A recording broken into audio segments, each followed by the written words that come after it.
మంది దళితులు చనిపోవడం కూడా జరిగింది. ఉమ్, ఇప్పుడు దళితులకు సంబంధించినటువంటి మనకి చూసుకుంటా ఉంటే డాక్టర్ సుధాకర్ గారు కావచ్చు, శిరోమణనం చేసినటువంటి కిషోర్ కావచ్చు, కిరణ్ కావచ్చు. రైట్.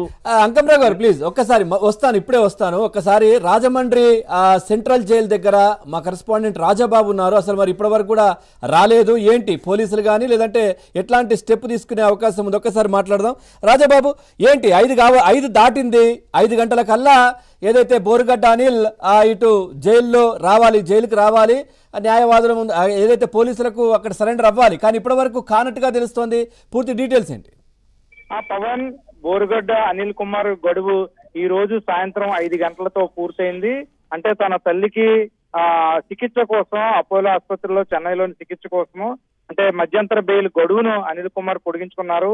ఈ నెల 1వ తారీఖున బెయిల్ మధ్యంతర బెయిల్ గడువును పొడిగిస్తూ కోర్టు ఉత్తర్వులు ఇచ్చింది. అయితే అనిల్ కుమార్ ఈ రోజు తన బెయిల్ గడువు కూడా ముగిసింది. ఈ రోజు సాయంత్రం 5 గంటలకే రాజమండ్రి సెంట్రల్ జైలుకు వచ్చి సెంట్రల్ జైల్లో హాజరు కావాలి. అయితే ఇప్పటి వరకు కూడా హాజరు కాలేదు. ప్రస్తుతం అయితే కనుక మరో 30 నిమిషాలు అంటే 5 గంటలకు రావాలి, మరో 30 నిమిషాలు అవకాశం ఇచ్చే పరిస్థితి ఉంటుందని జైలు అధికారులు చెప్తున్నారు. మరో 30 నిమిషాల పాటు చూసిన తర్వాత జైలు అధికారులు ఏ నిర్ణయం తీసుకుంటారంటే నిబంధనల ప్రకారంగా రాజమండ్రి సెంట్రల్ జైలుకి బెయిల్ పై వెళ్లిన రిమైండ్ ఖైదీ రాజమండ్రి సెంట్రల్ జైలుకి రాని పక్షంలో సంబంధిత కోర్టుకి జైలు అధికారులు సమాచారం ఇస్తారు. ప్రస్తుతం అయితే గడువు అంటే నిబంధనల ప్రకారంగా ఈ రోజు సాయంత్రం 5 గంటలకే గడువు ముగిసింది.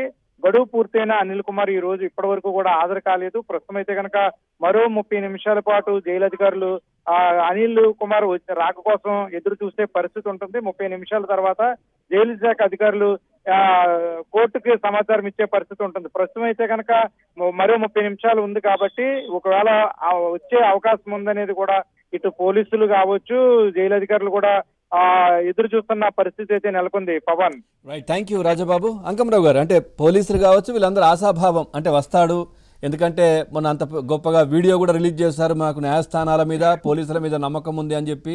ఆ తర్వాత ఖచ్చితంగా వస్తారేమో అని చూస్తూ ఉన్నారు. మరి చూడాలి ఇంకొక 25 నిమిషాల్లో మరి ఆయన వస్తారా రారా ఏంటి, ఎట్లాంటి స్టెప్ తీసుకుంటారనేది. Sir please.